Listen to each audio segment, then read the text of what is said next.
Mark సువార్త 9వ అధ్యాయము 7వ వచనము నుండి 9వ అధ్యాయము 16వ వచనము వరకు.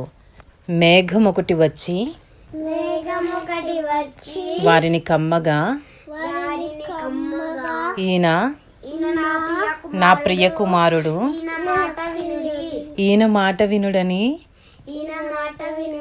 ఒక శబ్దము ఆ మేఘములో నుండి పుట్టెను.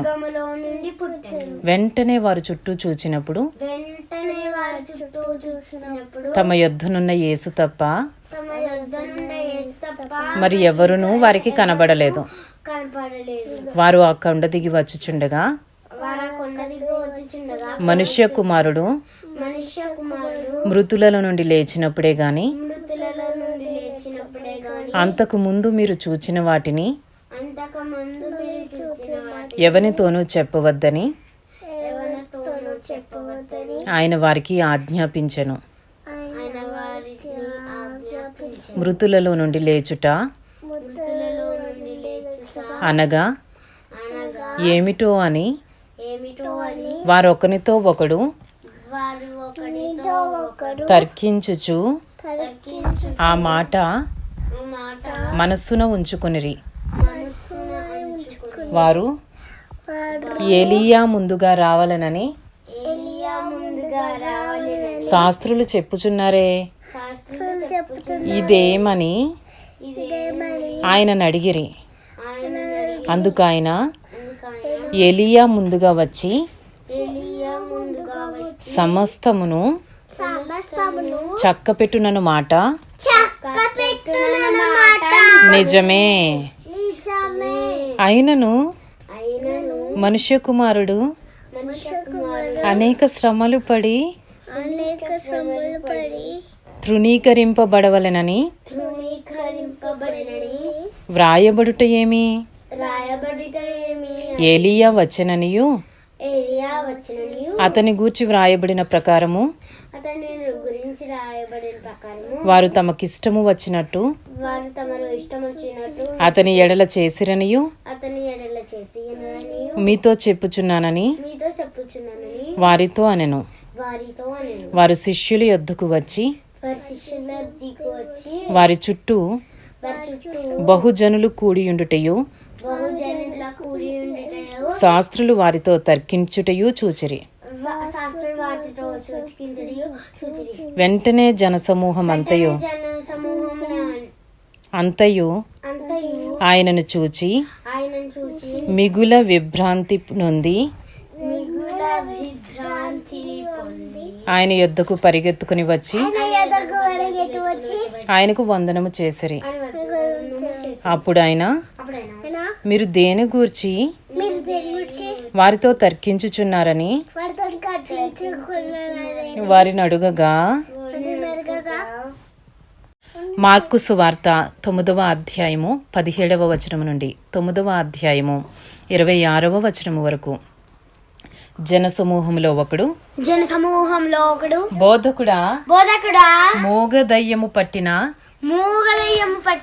నా కుమారుని నీ యొద్దకు తీసుకుని వచ్చి తిని, అది ఎక్కడ వానిని పట్టునో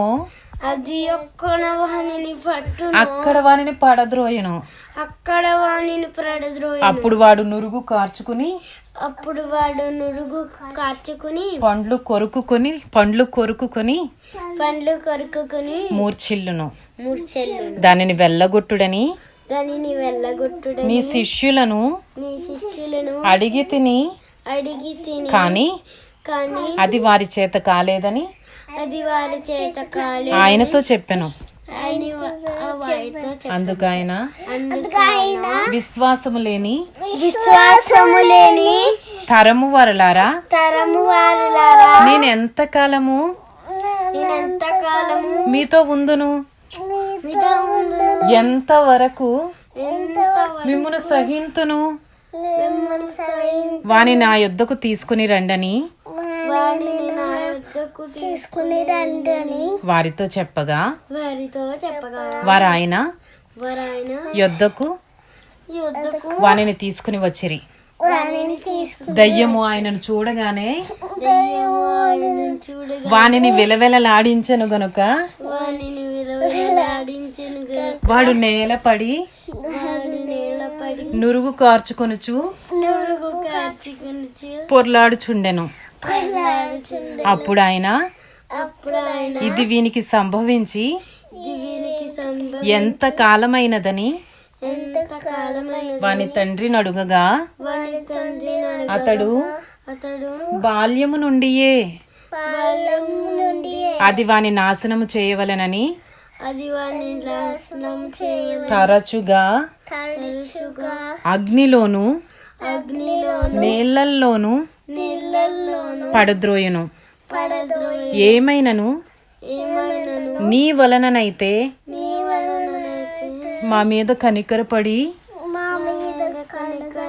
మాకు సహాయము చేయుమనెను.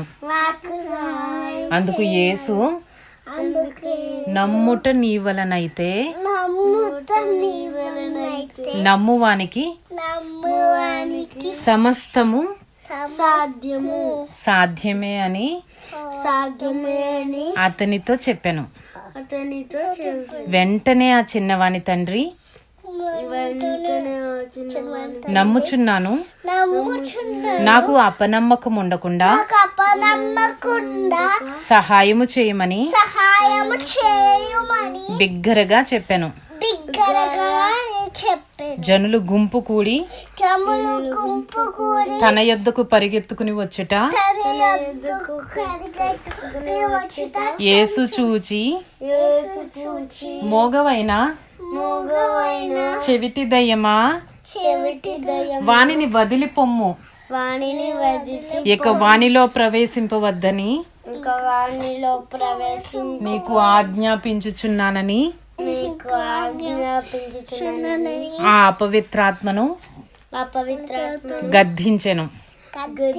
అప్పుడు అది కేక వేసి వానినెంతో విలవిలలాడించి వదిలిపోయెను.